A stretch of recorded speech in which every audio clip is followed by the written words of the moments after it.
may dalawa ka ng apo na kapalit ko, kaya huwag kang umiyak. Ikaw ba naman sasabi niya sa gano'n na huwag kang umiyak? Hindi ko mapigilan. Mapigilan. Gusto kong tumalon, gusto kong magtakbo-takbo na parang baliw. Sabi niya, bakit kayo umiiyak? Unang nagsalita sa amin. Sabi niya, papatayin na pala nila ako ngayon. Dapat sinabi niyo para napaghandaan ko, sabi niya. Hindi nagsalita si Sir eh. Wala kaming sinabi na bibitayin yun. Si Gison, binili niya si Gison, si Maymay, saka yung papa niya, saka yung mga anak niya. Pinagbili niya sa akin na yung bahay niya na kung sakali mamatay. Tanggap na niya. Tanggap na.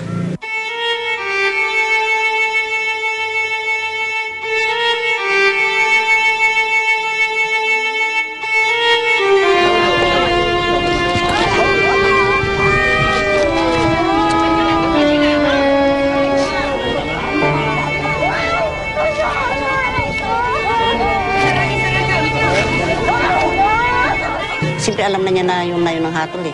Tanggap na niya na mamatay. Kung sakaling mamatay ako, sabi niya, Mama, iuwi mo ako sa bahay. Ang sakit. Talagang sakit. Mahirap ipaliwanag kung sa totoo lang. Ngayon, matagal na siyang namatay. Pero parang yung hinahanap-hanap ko na siya.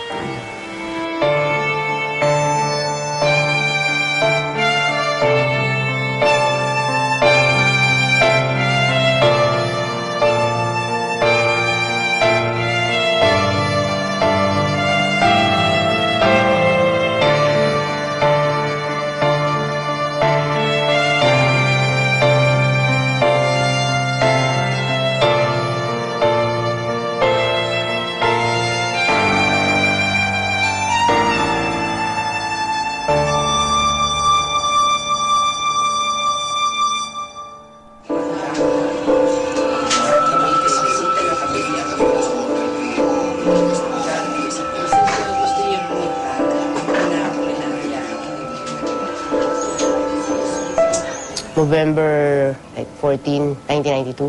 Nakauwi ako ng May 2007. O May 10. Nakauwi ako dito. 15 years.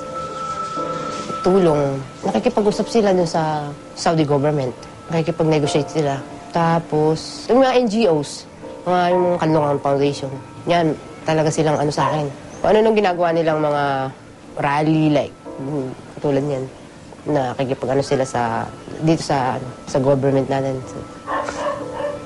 Nakikipag-usap tungkol sa blood money, campaign signature. Tapos yung mga absentee voters sa Philippine Embassy, nag-donate doon. May box doon sa underground. Tinulungan din ako nila. Tapos sa Amnesty International.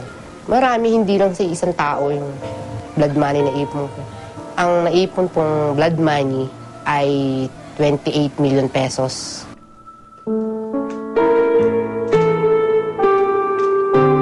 Nung nagsusulat ako, sabi ko sa nanay ko, kapag naka 5 years na ako dito, puntahan niyo ako, dalawin niyo ako.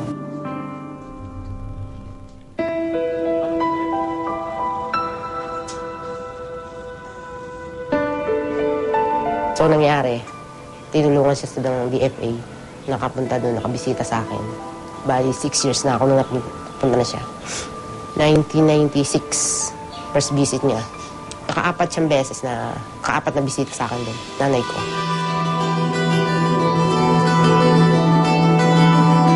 Yung first visit niya, mayroon siyang kasamang galing Kanlungan Foundation. Yan. Sa DFA. Tapos sumunod, consulate yata, galing DFA din. Tapos minsan nababiyahe siya lang mag-isa. Gastos. Government. Yun lang pinakatulong nila sa akin. Tsaka yung sa blood money na pinapalakas niya loob. Makakauwi ako, ganyan. Hindi siya tumitigil na laman na nga siya ng DFA. Tumutulong lang naman daw ang government.